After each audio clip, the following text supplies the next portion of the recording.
News Network, Radyo Ronda, DZBS Baguio, member kapisanan ng mga broadcaster ng Pilipinas. The Bongbong Marcos administration is starting to take shape with the presumptive president announcing his picks for the education and interior departments.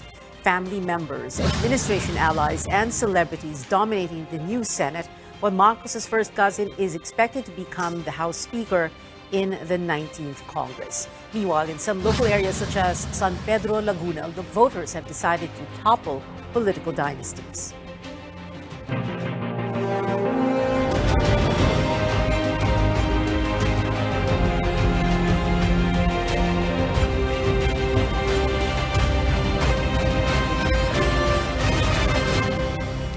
Good evening, I'm Pio Ontiveros. Welcome to your weekly political appointment fix, politics as usual. Presumptive President Bongbong Marcos already bearing two members of his cabinet.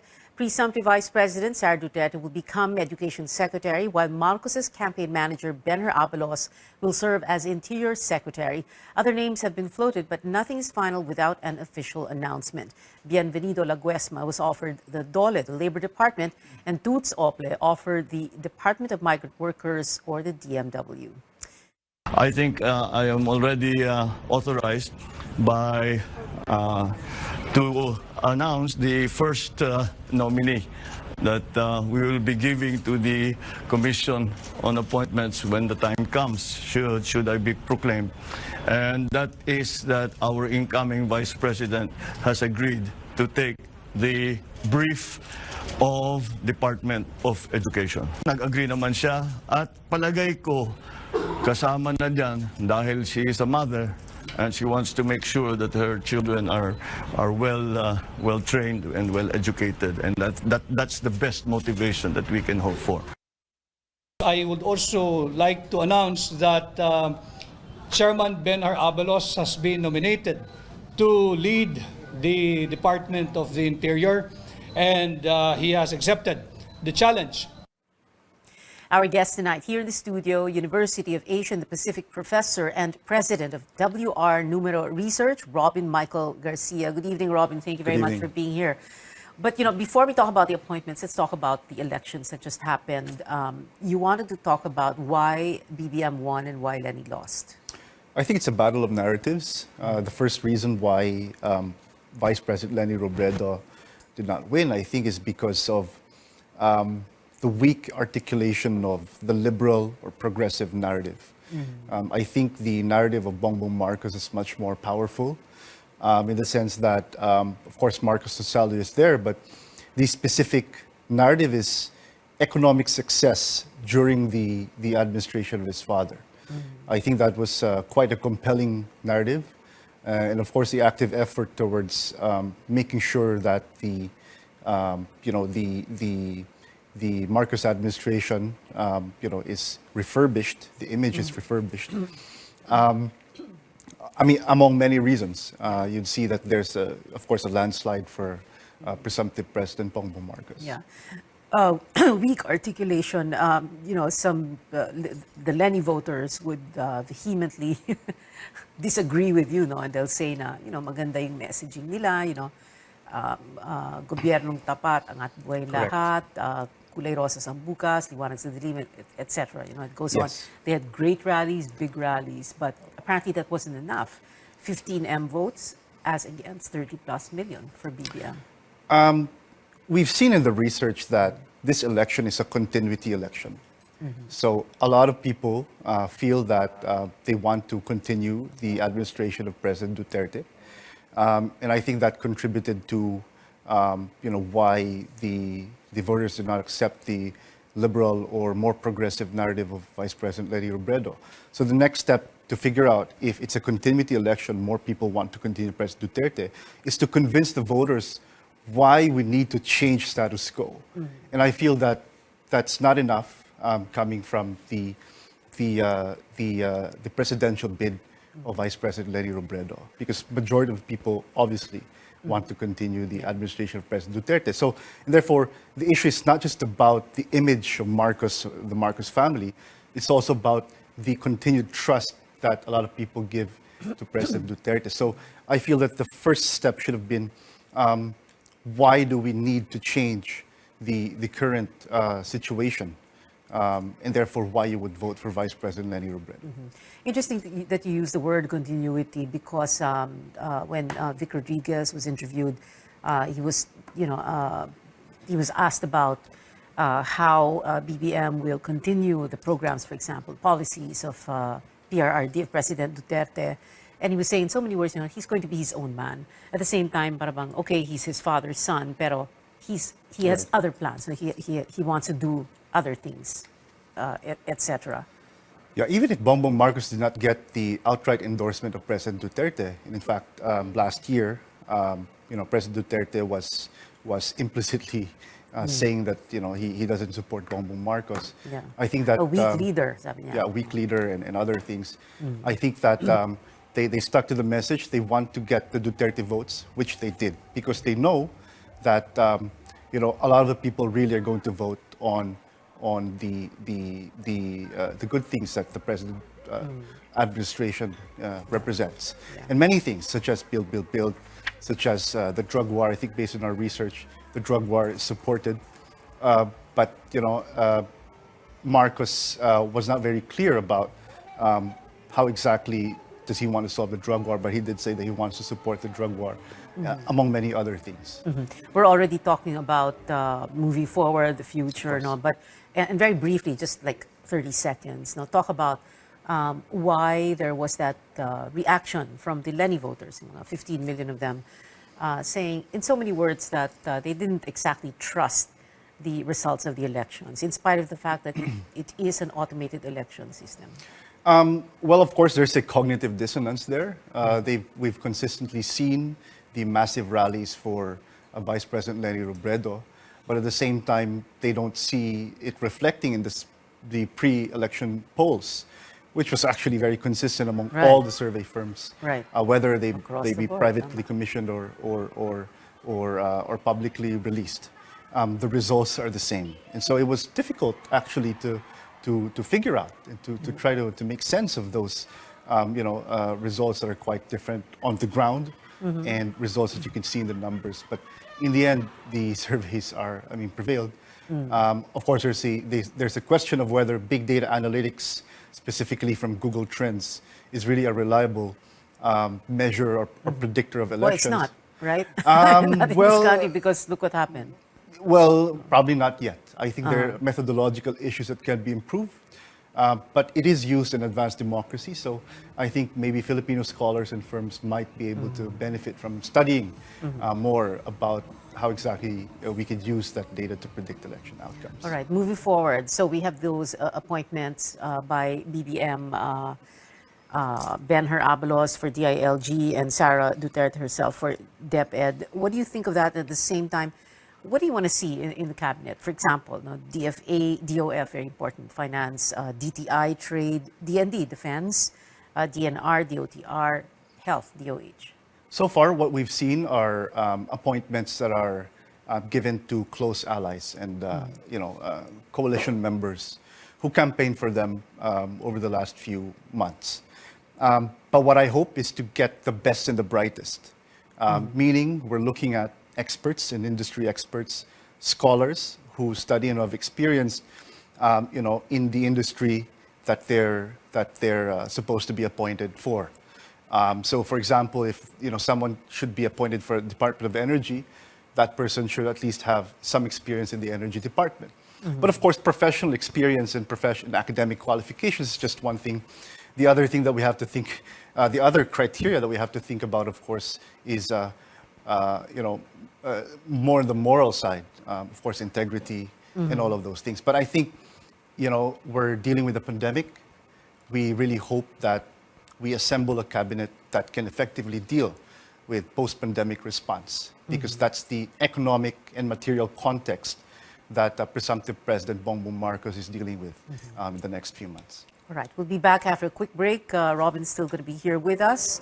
This is Politics as Usual. I'll be right back.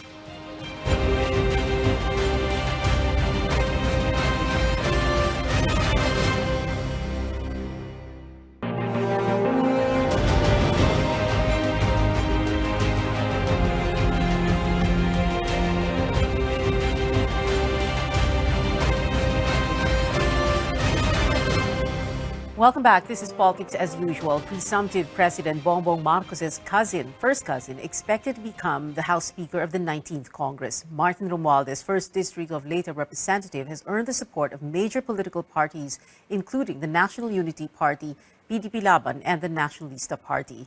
Incumbent House Speaker Lord Alan Velasco, who we thought would want to stay, had the support of Sara Duterte. But today, Velasco himself endorsed Romualdez as the next speaker, saying the former will, quote, ensure that the legislative agenda of the incoming administration will be pursued and completed. We are actually going to continue with all of the amelioration programs that have been started in aid of the pandemic response. We will continue with all the economic measures to help reinvigorate our economy. All right, Robin Garcia is still here with us. Robin, tell us what you think of a Martin Romualdez as Speaker of the House, and how it will work in the BBM administration. Everybody always says that the legislative is or supposed to be independent of the administration, but of course that's not exactly the case. Yeah. Majority Floor Leader Martin Romualdez, I think, is a good choice. He enjoys the respect of the majority of the members of the House of Representatives. If there's any indication of that, you see the support that he's getting over the last few days. But at the same time, of course, we know that he was running for the Speaker a couple of months ago. And I think that's worked for him. He has built a coalition. And, if he's going to be instrumental in supporting the policy and legislative priorities of the next administration, of course, if there are policies that would be good for the economy, then it's important that Congress will be aligned with the priorities, with the good priorities of the next administration. And of course, for the minority leader, yung magiging minority leader kasi kailangan tumakbo rin as speaker para maging minority leader. And it looks like from the rough numbers that we've seen, well, like they call it the supermajority that's supporting Romualdez. Yeah. What will this mean for the country? I mean, yes, it will help, for example, economic policy that the BBM administration must pursue. There's that support for that, no? But with a weak opposition or a very minor minority in the House of Representatives, ano ibig sabihin nun? We're a democracy, and the reason why there are people who may not exactly support the policies is because we need to balance the what might be deemed as negative for society, and of course negative may not. Non-support may not exactly be negative. It could be good, in fact, to have great discussions, good debates, and that's what we need. But with an imminent supermajority, I feel that the opposition has to be able to figure out how they will lead the lower house moving forward. Of course, it's a different story in the Senate. There are people in the Senate who are not exactly aligned with Bongbong Marcos, and I think that's hopeful for the opposition. Yeah, buti na lang nabanggit mo na yung Senate because we're going to go over here to our screen. We're going to show the what the Senate is going to look like. And Robin, I want you to help me do this. So just to explain first to the viewers, what we have here on the first row are the 12 incumbents whose terms end on June 30, 2025. And then the lower 12 are the incoming, yung mga or returning senators whose terms will end on June 30, 2028. Itong 12 nasa baba ay yung mga nanalo at ipoproklama bukas ng Commission on Elections. So we're going to start, Robin, with yung mga incumbent and what we'll do is we're going to put them in the proper column. Right. So it's either their administration or opposition, or if they're not yet decided or malabo pa, we'll put them here in the middle. So you just tell me where. No? So let's begin with Senator Sonny Angara. I think he's in the running to be speaker, to be Senate President. So while he wasn't so vocal supporting Bongbong Marcos, I think he's aligned with the administration. Yeah. Nancy Binay. I'm not sure about Nancy Binay. She could be part of the opposition, although there's no big pronouncement from her yet. So maybe like opposition or independent, but let's put her here in the middle, right? Maybe you could also put Senator Pia Ontiveros. You mean Pia Cayetano? Oh, sorry, you mean? sorry. Pia, Yeah, Pia Cayetano. Cayetano. Pia Oo, Cayetano. yeah. Rather. Yeah. Here, we'll put her here in the middle muna. Sure, sure. Oo. And then Senator Grace po as well. Yeah. Wait a minute, si Pia Cayetano, syempre, kapatid ni Alan. And although they were allied with Duterte. They were out with President- Duterte, but they but- don't necessarily support Bongbong Marcos, I think. That's a nice way of saying that Alan, went after BBM in 2016. Bato de la Rosa, syempre. Siyempre. Okay, dito tayo sa administration. Bato de la Rosa, Bongo, Yes, of course. administration. Bongbong's administration. All right. Dito Lapid, I administration. think administration. Okay. Amy Marcos, may tanong pa ba? Administration. O, ito na. Coco Pimentel. Coco Pimentel, we're not sure. There are Yes. talks that he'll be part of the minority, but he's still about to decide. So, Okay. Siya ba yung... Hindi, si Joel pala yun. But anyway, okay. So let's put him here first, in the middle. okay, sure. Yeah? Okay. Grace Poe, In the middle. in the middle also. There's still a lot of people in the middle. I Yeah? think, Yeah. Bong Revilla, administration. here, administration. Very clearly, no? Lakas. The gentleman from Cavite, that's Yeah. Francis administration. Tolentino, administration. Of course. Okay. Cynthia Villar, administration. Administration. Oh, interesado daw maging Senate Senate President. President, Right. right. Okay, so we're putting her here.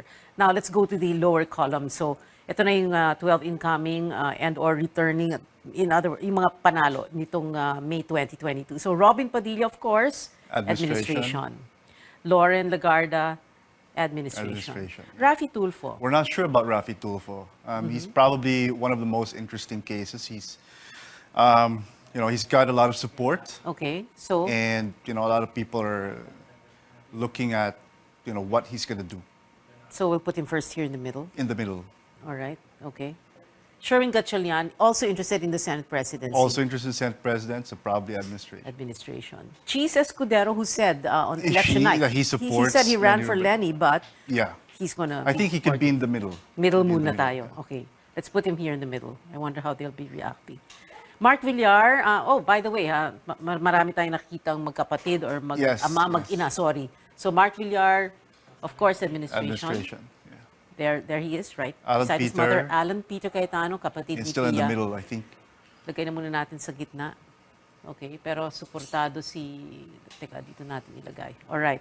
Mig Zubiri. Also isa pang- interested in the Senate presidency, and so he's administration. He was with the BBM Senate slate. Joel Villanueva, he said open studying consulting. So, still in the middle. okay, gitna muna siya natin siya. JV Ejercito. JV, I think, is in the middle. Talaga? JV? Gitna. I wonder if they're watching and then they're saying, teka, hindi ako dyan. Risa Ontiveros, lone opposition. The one opposition Very for clearly. Nako, now. And all by myself. And then Jinggoy Jinggoy Estrada, is administration. administration. So we have here, we'll count lang 1, 2, 3, 4, 5, 6, 7, 8, 9, 10, 11, 12, 13, 14. Clearly administration. And then yung mga nilagay mo sa gitna, 1, 2, 3, 4, 5, 6, 7, 8, 9. Yeah. 9. But do you think they'll eventually just move over here to the administration? I think they'll be choosing, where to go. It depends on what policies they're going to support and what policies they're not going to support. I think they won't be outrightly hostile against the next administration. So Yeah. maybe it's a waiting game. Yeah, not And- outrightly hostile, but you have, like, for example, Alan Cayetano. In the 2016 elections, he ran as VP running mate of PRRD. And Coco Pimentel, for example, nung pinag-uusapan yung PDP laban and endorsement of BBM, he was saying, how can you do that? My father's going to turn his grave. The party that rallied and protested against the first Marcos administration, di ba? Right. I think Alan Peter Cayetano will be an interesting person to look at. He's been very vocal about the corruption, issues that surround the Marcos family. So we'll see if he's going to use his position to be vocal again. But right now, I think he's also a little bit reasonable. He can support some policies which he might think, might think is good for post-pandemic response. Yeah, very quickly, Robin, if we were to, so they're here in the middle, but if we were to decide where they would most likely lean toward, whether administration or opposition. Lahat ito ba would lean toward the administration? But Not then, necessarily. no. Some of them can be opposition, can evolve into Yeah. an opposition.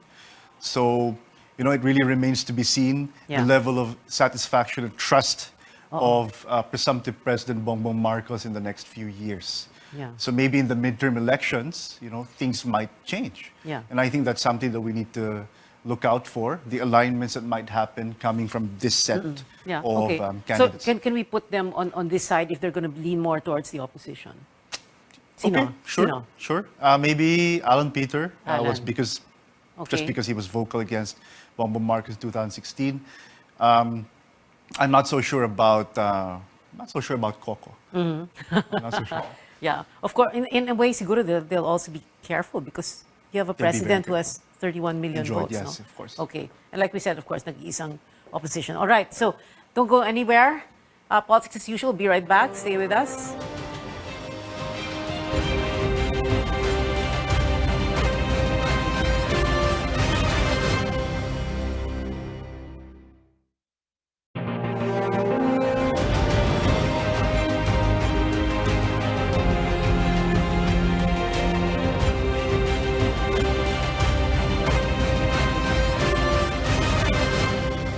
We're on our final stretch. San Pedro Laguna will be under new leadership following the defeat of Aaron Katakis, the son of the city's incumbent mayor, Lourdes Katakis. Joining us via Zoom is San Pedro Laguna's incumbent vice mayor and now mayor-elect Art Joseph Francis Mercado. Art, hi.